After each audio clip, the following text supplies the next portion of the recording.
Mga kababayan, kaninang umaga po ay isa na namang balita na hindi maganda. Well, kailan ba nagkaroon ng magandang balita kung ang pag-uusapan ay ang mga ginagawang kabulastugan ng kasalukuyang gobyerno ni Marcos Jr. at ni Martin Romualdez. Mantakin nyo, ang solusyon ni Marcos sa pagkakaroon ng budget deficit dahil nga grabe ang utang o grabe ang nawalang pundo sa 2025 alone, mga 400 billion pesos po ang hindi ma-account dito sa porsyon ng tinatawag na flood control projects. Every year, kung inyo pong matatandaan, tinatalakayan dito ni Ka Eric, average po na sa 1.6 trillion pesos ang ating budget deficit. Kaya ngayon, sa last quarter alone, this year, that means starting October, ay mangungutang muli ang gobyerno ni Marcos ng mahigit 400 billion pesos. Ang data na inirelease po ng National Treasury Department at ng Department of Finance, we need to raise 437 billion pesos para tapalan ang ating budget deficit in the last quarter of 2025. Ano pong ibig sabihin yan? Ibig sabihin po, mababa ang ating revenue, mababa ang income o kinikita ng gobyerno, combined na yan mula doon sa foreign remittances and income sa ating mga exports at ang mga ipinapasok na pondo at pera ng overseas Filipino workers at ang ating domestic production and locally produced na income sa ating ekonomiya. Kulang pa rin po tayo in the last quarter of 2025 ng 437 billion pesos. Samantalang, malimaleta at limpak-limpak na mga salapi at pera ang inihahatid po ayon sa salaysay ni retired Philippine Marines member Orly Gutesa doon sa bahay ni Martin Romualdez sa number 42 Forbes Park o McKinley Road sa Nara, sa Horizon residence ni Saldico, sa Valle Verde, at even dito sa Aguado residence, which is near or within the Malacanang complex area. Yan po, doon po napupunta ang mga perang nawawala sa atin. No? Nagugulat ako tama ka, sabi ni Cesar Ocero, nako, nanakawin na naman yan ng mga congressman, Ka Eric. Exactly, kasi wala pong nakikita na decisive action and categorical na mga hakbang na ginagawa si Marcos maliban sa paimbestiga-imbestiga, pa-media briefing, paiyak-iyak, paluwa-luha, pagalit-galit, at kung ano-ano pang gimmick, at paimbestiga-imbestiga dito sa Senate Blue Ribbon Committee na alam naman po natin na ang punot dulo ng pinagmumulan kung bakit nagkaroon ng sistematiko, malawakan at malubhang pandarambong at pangungulimbat sa kaban ng bayan ay dahil po pinayagan ito ni Mr. Marcos at ni Romualdez na pinsan niya. Ngayon, ito po ang problema. Instead na i-recover, instead po na i-confisca at i-auction o kaya i-monetize ng gobyerno at bawi sa pamamagitan ng pagbawi dito sa bilyon-bilyon na ninakaw ng mga pondo nila Saldico, nila Martin Romualdez at ng mga kasabwat nila sa Kongreso, ang ginagawa pa ni Marcos ay pinagtatakpan. Sila po ay pinapalayas o pinapatakas ng sadya. Halimbawa, itong kay Saldico, he will not get back to country sapagkat ang paglayas at pagtakas ni Saldico was part of the design na siya ay hindi mapuruhan at wala siya sa Pilipinas upang hindi niya maituga at hindi po siya madulas na talaga naman pong kasabwat at nakinabang hindi lamang si Romualdez at mga alipores ng mga gang nila ng sindikato sa Kongreso, kundi pati mismo si Ginoong Marcos. So para po maiwasan ang anumang mga pagkakaroon ng posibilidad na madulas o pumilipit si Saldico at kanyang isiwalat ang kanyang mga nalalaman, at least safe po sila na wala dito si Saldico. At kaya nga po, imbis na habulin ang kanyang mga air assets i-freeze order ito sa Anti-Money Laundering Council na dapat po ay ito mag-apply ka ng petition for freeze order hanggang sa petition for seizure and forfeiture ng mga ill-gotten wealth o mga ninakaw at dinambong na kayamanan. Instead po na yun ang gagawin ng gobyerno ni Marcos, sa air assets alone ni Saldico, umaabot po ito ng 4.7 billion pesos. And then, ang sabi mismo ni Senator Sherwin Gatchalian, hindi po bababa sa 50 billion pesos ang mga pundo na hinawakan ni Saldico at siya din po ang nagpatupad according sa kanyang kagustuhan at diskarte gamit po ang kanyang mga kumpanya sa sindikatong pangungontrata, kagaya po ng SunWest Corporation. Isa po itong notorious na kumpanya. So instead na ito pong habulin ni Marcos, itong 50 billion pesos na mga questionable at mataas ang posibilidad na dinambong ito nila Saldico, at makikita mo naman that Saldico can even have the temerity. Mayroon po siyang kakapalan at kalakasan ng loob na kaya niyang kamadahin at ataduhin o tirahin ang 13 billion pesos na pundo na walang nagawa si Marcos kundi pirmahan at palusutin pa rin po sa General Appropriations Act. In fact, ang total ni Senator Gatchalian hindi bababa sa 50 billion pesos in the last 3 years na nakaupo si Marcos. On the average, that means mga 16 billion pesos po ang kinukubra ni Saldico sa mga kontrata at mga proyektong ito na karamihan po kung hindi man substandard ay mga ghost projects. Ngayon, naghahanap tayo ng pera. Nandyan nga po ang pera kay Saldico ngayon at sa kanyang mga barkadang mga gang ng mga magnanakaw na kongresista. Kay Martin Romualdez alone, kung pagbabatayan po, itong inihayag ni Sergeant Gutesa, umaabot po ang kaniyang delivery kay Martin Romualdez in 3 times a week. Kung saan nakaparticipate siya, hindi po bababa sa 10 billion pesos din. Mga kababayan, ito dapat ang inuuna at binibigyang priority ni Ginoong Marcos nang sa ganun, hindi na po tayo kailangang mangutang. We need decisive actions. At ito po ay pwedeng i-order ni Ginoong Marcos sa kanyang Anti-Money Laundering Council. Pwede po niyang utusan ang AMLAC na mag-apply ng immediate freeze order sa Court of Appeals o kaya sa karampatang korte. But I know sa Court of Appeals po kaagad ina-apply yan, at pati po ang pag-initiate ng forfeiture and seizure proceedings. Nang sa ganun, itong mga kongresista na itinuturong konektado sa pagnanakaw at pandarambong ay kaagad po na maparalyze at hindi nila magagalaw, maitakas at may palusot ang kanilang mga bank accounts at iba pang ari-arian na nagkakahalaga sa multi-billion pesos.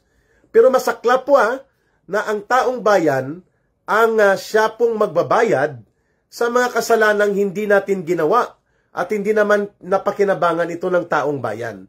We are talking for about almost 1.4 trillion pesos na flood control projects na sa ilalim ni Marcos po sa loob ng almost 3 years ay ito po ang pundo na hindi maipaliwanag dahil parang inanod na parang bula at nawala. At ngayon sumasambulat ang katotohanan na ito po ay ginamit upang mamili ng boto, mamili ng mga loyalty ng politiko at syempre magpayaman at magpabundat. Sila Marcos, sila Romualdez, sila Saldico at iba pang kasabwat na sindikato na mga buaya na mga magnanakaw na congressman, mga buayang politiko, sindikato sa DPWH at mga kriminal na contractors. Lahat ng ito nakinabang dito pa lamang sa flood control projects. Mantakin po ninyo mga kababayan, ang binabanggit lamang ni Pangulong Duterte ay mga 241 billion pesos ang kanilang nakita na illegal na ipinasok na pondo sa 2025 budget. But nang nireview po ito according mismo sa pag-ako at pagtanggap ni former Supreme Court Justice Antonio Carpio, 470 billion pesos po ang illegally inserted funds or tinatawag na CICA, Congressional Initiated Cash Allocations. At ito ay pinagdambong at pinagdurubo na mga pundo. At sino po ang nag-approve ng budget kung bakit nakalusot at naibaba ang pundong nagkakahalaga ng mahigit 400 billion pesos? Si Marcos. Siya po ang pumirma ng budget.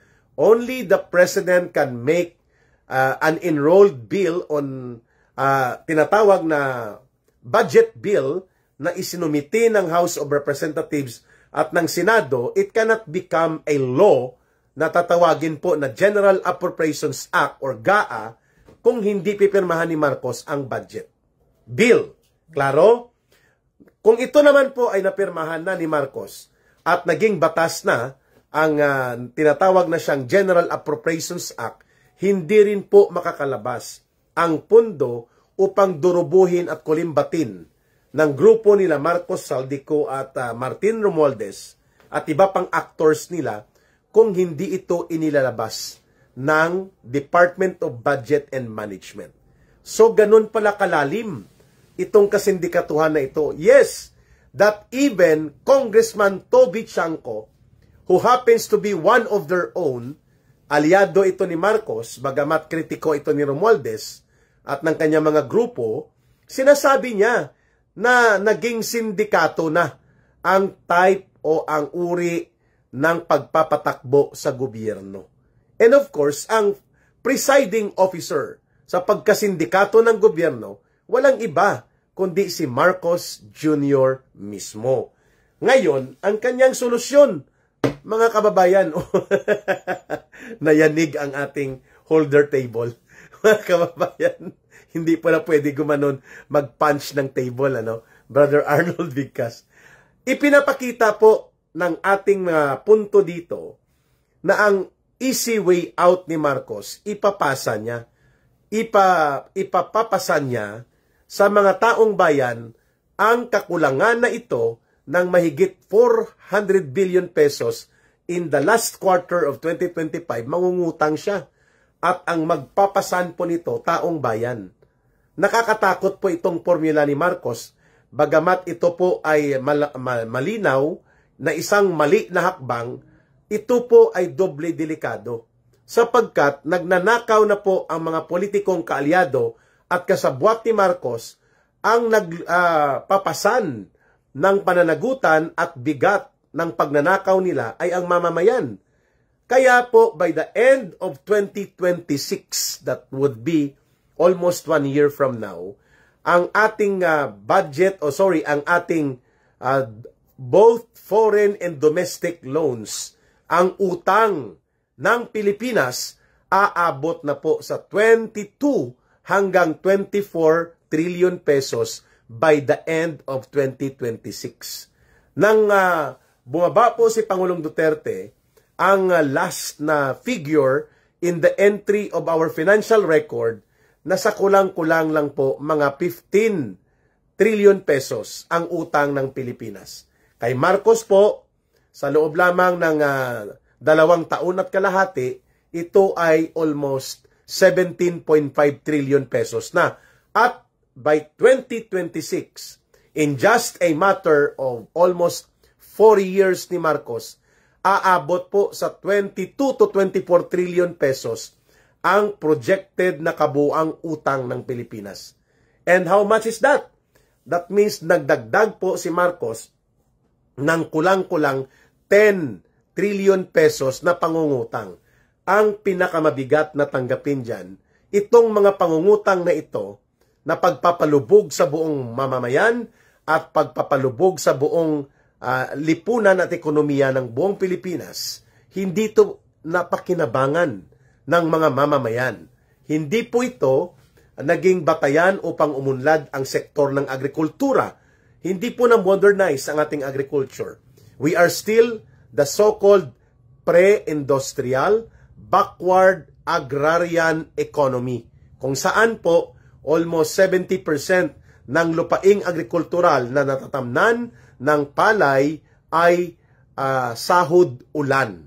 Wala pong irigasyon at ang ating mechanization and modernization of agriculture ay tayo po mahigit 20 years behind sa ating mga karatig bansa like sa bansang Malaysia, Indonesia, Thailand, Vietnam, mga kababayan, even Myanmar, mas naabantihan nila ang ating pangkalagayang agrikultural, samantalang napakalaki po ng pundo ng mga nawawala, nalulustay at nasasayang. So ito mga pangungutang na ito, na by the last quarter, patapos na ang taon, mangungutang pa po si Marcos Jr. ng aabot sa 437 billion pesos at mayroon pang uutangin na mga $200 million in the last quarter also. Para po ito naman sa tinatawag na climate change program. Climate change resiliency ng ating bansa daw. So that means kung $200 million yan, times 56, magkano po yan? Aabot po yan, mga kababayan, sa kulang-kulang din po mga 16 or 160 billion pesos. Ayan, or 16 billion pesos. So, ganun po kabigat ang papasanin ng taong bayan na habang nagpapasasa at habang nagpapakabundat ang mga magnanakaw at mandarambong na mga kabarkada ni Marcos na pinangungunahan ng kanyang pinsan na si Martin Tambaluslos ng kanyang alipores na si Saldico, habang nalulunod sa baha at kumunoy ng kahirapan at habang ang taong bayan ay lugmok na lugmok sa kakulangan ng trabaho, pagkalugmok ng agrikultura at wala tayong basic industrial development, kakulangan ng income at pagbagsak ng income capacity ng taong bayan, ang solusyon ng gobyerno, kahit na ninanakaw na ang halos 20% ng kabuang budget na pupunta lang sa pagnanakaw taon-taon, mangungutang si Marcos para pagtakpan ang tinatawag na perennial or chronic budget deficit. That is not only erroneous, that is called insanity. Kabaliwan po yan. Baliw lang ang uri ng gobyerno na ang kanyang solusyon sa malawak na pandarambong, pangungurakot at pagnanakaw sa pondo ng bayan, kung kaya kulang at nawawala ang karampatang mga pondo at budget para palakasin ang agrikultura, i-develop ang manufacturing sector at palaguin ang ekonomiya at bigyan ng karampatang social benefit program ang taong bayan, including ang mga basic services at mga totoo at tamang infrastructure. Ang solusyon ni Marcos, imbis na bawiin ang mga ninakaw at dinambong na mga pera ito, naku mga kababayan, ang kanyang solusyon, mangungutang, ilulubog at ingungud-ngud niya sa tudutudong pagkakautang ang ating bayan. Nakakalungkot po ito at walang pumapalag, walang nagbibigay ng kontrapananaw. No? By the way, before ko makalimutan, binabati ko po ang aking dalawang apo sa aking anak na si Jess, sa aming anak ni Langging na panganay. May dalawang apo na kami, si Scarlett at saka si Empress Abby. Si Scarlett Yulin at si Empress Abby, nanonood po sila, kung hindi man ngayon, live sa replay. At pati po ang kanilang mga nanay, no? Mga nanay talaga, no? Dahil iba-iba po ang nanay nila, dahil po sa iba na ang Generation Generation Z. No, mga kababayan, mapait ng mata ni Ka Eric, kulang ng tulog, no? Pagod. Pero kailangan pa rin natin pong magsagawa ng ganitong balita at talakayan sapagkat napakahalaga na mapuntuhan natin na ilulubog ng tudo-tudo ni Marcos sa pangungutang at mga utang na ina na ito ang buong bansa habang nagpapasasa at nagpapasarap sa pagnanakaw sa kaban ng bayan ang mga alipores niya. That is not just erroneous, hindi lamang po mali yan. Yan ay kabaliwan. Baliw na gobyerno lang po ang makakagawa nito. Na ang solusyon mo, dahil wala ng pondo, ninakaw na, dinambong at kinulimbat na nakinabang ka rin, pati anak mo, sa mga illegal at mga maanomalya at mga bogos na mga kontratang puno ng kasindikatuhan, at dahil hindi mo na mababawi at ayaw mong sumabog ang iskandalo at ituro nila na ikaw ay nakinabang din, itong uri ng pagkatao ng presidenteng ito ngayon, ang pwede niyang atrasan kaagad ay itataya niya sa walang katuturan at walang kabuluhan at napakadelikadong pangungutang. 437 billion pesos po ang kaniyang uutangin. Utang na ina, utang na loob. Hindi pa kasama yung binanggit ko na $200 million na magiging gagamitin daw sa climate change resiliency. Parang totoo, ano? Climate change. Yan po ang pinakamalaking scam na ginagamit ng mga malalaking bansa upang gamitin nila na takutin ang ating mga maliliit na mga bansa na sumunod sa gusto nilang patakaran hinggil sa pagsikil ng ating ekonomiya at ng ating kalikasan. Ayan.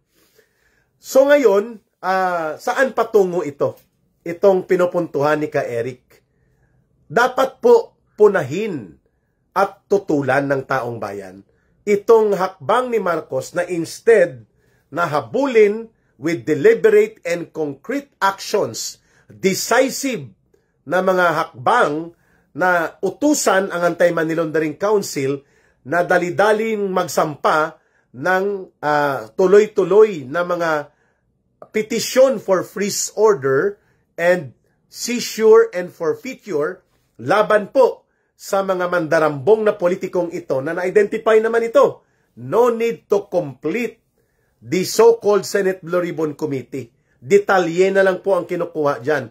But the essence, yung katotohanan ng pagdaloy ng krimen sa pandarambong, ang dugtungan at daluyan nito lahat, walang iba kundi si Ginoong Marcos, mga kababayan. Yan ang katotohanan. So, I cannot see any other option but for the Filipino people to move in a collective call na dapat po pababain na sa pwesto niya bilang Pangulo ng bansang Pilipinas, si Marcos Jr. Because for as long na siya pa rin po ang may hawak ng kapangyarihan sa pagkapangulo, hindi po natin mapaparusahan at mababawi ang mga ninakaw na kayamanang ito ng mga politikong magnanakaw na pinapangunahan po ng mga kagrupo nila Saldico at Martin Romualdez, and most likely po na kinabang din si Marcos Jr. If there will be no change in the leadership of government, uulit-ulitin lang po nila ito ang ginagawa nila. Magnanakaw, mandambong, magpalusot, magtago, tumakas, then pakalmahin na naman, and then ang mga utang o ang mga lubog na mga pondo na hindi na mababawi at wala namang planong bawiin talaga ay idadaan sa pangungutang. And that is the most stupid, insane kind of public policy na pwede mong makita sa isang nabubulok na gobyerno kagaya ni Marcos. Instead, nahabulin ang mga kriminal na mandarambong, magnanakaw na makakapal ang mukat walang hiya, na nagnanakaw at nangungurakot sa kabanang bayan, bawiin ang dinambong at ninakaw na kayamanan, mga pera sa lapi ari-arian nila, at lahat ng mga ninakaw nila ay habulin at kumpiskahin ng gobyerno, at ito ay magsilbing aral, parusahan sila, ikulong sila ng dapat managot, and then i-convert into cash and liquidity source para sa ating gobyerno. Ang bilyon-bilyon na perang ito, hindi ginagawa ng gobyerno yan ni Marcos. Kasi ayaw niyang gawin dahil babalik at babalik sa kanya ang punong pananagutan. So anong ginawa niya? Pinalusot, pinatakas, at selective. Pinipili lang ang mga kakasuhan. But the real target ng buong operations na ito, kaya nag-resign si Baguio City Mayor Magalong kasi dinirekta na siya ng magkapatid na Rimulya, lalo na si John Vic Rimulya, na ang kanilang investigasyon sa so-called Independent Commission for Infrastructure ay hanggang kay Saldico lang at mga kasabwat niya. But out si Speaker. Wow! So bakit out si Speaker? Sapagkat siya ba ang naging financier ninyo? Siya ba ay maraming itutuga laban kay Marcos? sakaling ipitin at pilipitin siya. Kaya sa nakita ni Mayor Magalong, there is no sense of duty and integrity or dignity na magpatuloy pa sa ganitong uri ng grupo na alam naman ni Mayor Magalong from the very start na ito ay kinukumpasan, kinokontrol nila Marcos at walang layunin ito na habulin at papanagutin ang real mastermind na si Marcos Jr. and even si Romualdez. Kaya tama lang ang ginawa ni Mayor Magalong. Ayun. But on my part, no, si Kaka Eric po, kailangan nating mag-ingay, kailangan nating ipukaw at ipamulat sa ating mga kababayan na sa sobrang pagkalugmok ng ating ekonomiya, pagkalugmok ng ating pananalaping kalagayan o ang ating financial status dahil sa kulimbatan at durubuhan ng mga perang ito na hindi naman hinahabol seriously ni Marcos, mangungutang muli ng 437 billion pesos in the last quarter alone. And kung isusuma po o bubuuin ang nautang na ng gobyerno ni Marcos for 2025 alone, ay hindi po bababa sa 1 trilyon na pesos. 1 trillion pesos na po ang pinangpangtapal ni Marcos upang hindi po lubusang maparalisa ang operations ng ating bureaucracy ng buong agencies of government sa kakulangan ng pera sapagkat ang bilyon-bilyon to the point of almost 1 trillion pesos po nawawala at ang karamihang ito ay nakikita involved talaga ang mga tauhan ni Marcos at Romualdez and so therefore it follows na silang dalawa ay involved din. Yan, klaro na tayo mga kababayan. May nagpapatawag ng meeting. Anytime tomorrow, I don't know if kakayanin ko po because I have to see my mother. Si nanay ko po ay may sakit at kailangan ko po siyang bisitahin. Kaya po ako napunta dito sa aking lupang tinubuan sa Iloilo. Kung kakayanin ko po, I will attend. Pero malayo ang venue no? Nasa Maynila. No? I thought dito lang malapit-lapit sa area ko. Sa Visayas. But nonetheless, ang pagkakabunyag ngayon at pagkakalantad ng maraming iskandalong binigyan ng detalye at ng dugtungan ng mga pandaraya at mga koneksyon ng tinatawag na pattern of criminal trails sa pamamagitan po ng revelations ni retired Sergeant Goteza ng Philippine Marines dati at ng Armed Forces of the Philippines. Malinaw po na mayroon talagang malawak at malalim na ugnayan kay Marcos, kay Romualdez at sa mga tauhan nila upang magkaroon ng sistematiko, malawakan, and very organized criminal syndicate type ng pangungulimbat sa kaban ng bayan that even for the flood control projects alone, umaabot po ng mahigit 1 trilyon na pesos ang nawawala. At yan po ang solusyon ni Marcos. Ibabaon tayo sa kahirapan at kumunoy ng pangungutang. Utang na loob, tapusin na natin ang gobyernong ito unless we want to see our country and our people go the side of the dogs. Papunta na po tayo sa isang sitwasyon na ang gobyerno itinutulak niya ang malawakang pag-aalsa at pagsambulat ng mamamayan sapagkat there will be no other options but to stand up and move and mobilize and call out collectively against Marcos na dapat bumaba na siya sa pagkapangulo ng Pilipinas. Ayan,